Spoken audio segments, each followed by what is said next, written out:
अस्सलाम वालेकुम की हाल है दोस्तों। तो वेलकम करती हैं तुहाडे अपने चैनल इकरा व्लॉगर दे विच। मैं सोचा कि क्यों ना अज हलीम बनाया जाए, तो इस वजह तो मैं इनू बकरे नू ज़िबा करवाया। घर का बकरा सी खुद पालिया होया, इनू ज़िबा करवाया। इंशाल्लाह हुण इस टाइम ज़िबा हो गया वा।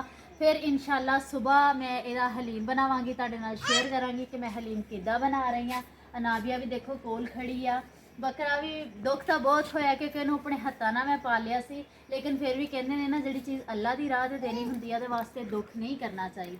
तो यदा हलीम बनेगा इंशाल्लाह बहुत मज़े का। कल तुहाडे सामने बनावांगे, उसकी रेसिपी भी तुहाडे नाल शेयर करांगी किस तरीके नाल मैं हलीम बना रही हूँ।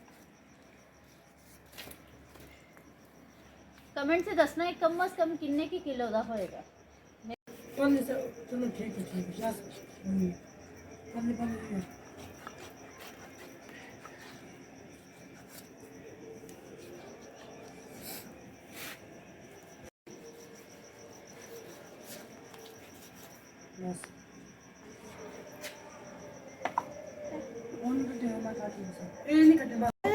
लो जी ਵੱਡਾ ਵੱਡਾ ਪੀਸ ਕਰਨਾ।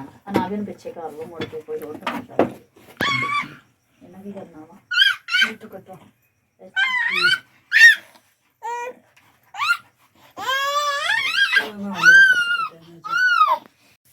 लो जी, बहुत माशाल्लाह अच्छा गोश्त दा निकलिया।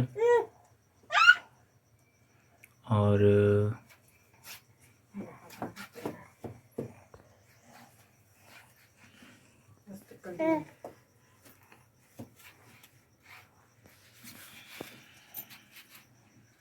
सुबह बनेगा ना हलीम ते नाल नाना का आर्डर देवांगे इंशाल्लाह।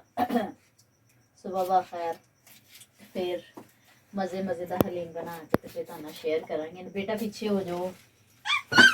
ਇਹਦੇ वास्ते कम अज़ कम हलीम वास्ते इन्नी की बोटी होनी चाहिए। उन्होंने ना भी छोटा करो तो कोई मसला नहीं है, क्योंकि जिन्नी वड्डी बोटी होएगी आसानी नाल ਉਹਦਾ सूप ਜਿਹੜਾ ਵਾ अलग हो जाएगा।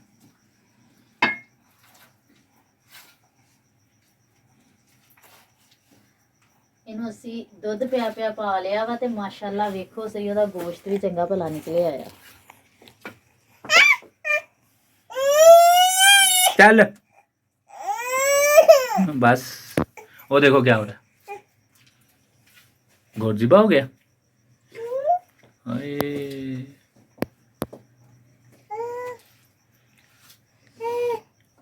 माशाल्लाह चंगा निकलिया गोश्त। हाँ देखो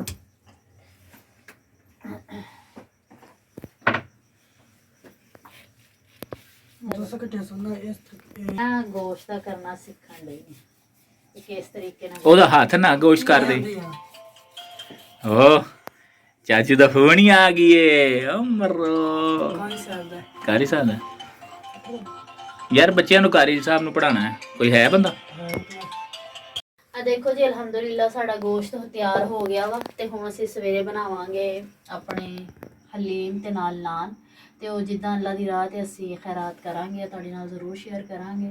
इंशाल्लाह तुहानूं बहुत ज़्यादा पसंद आएगा।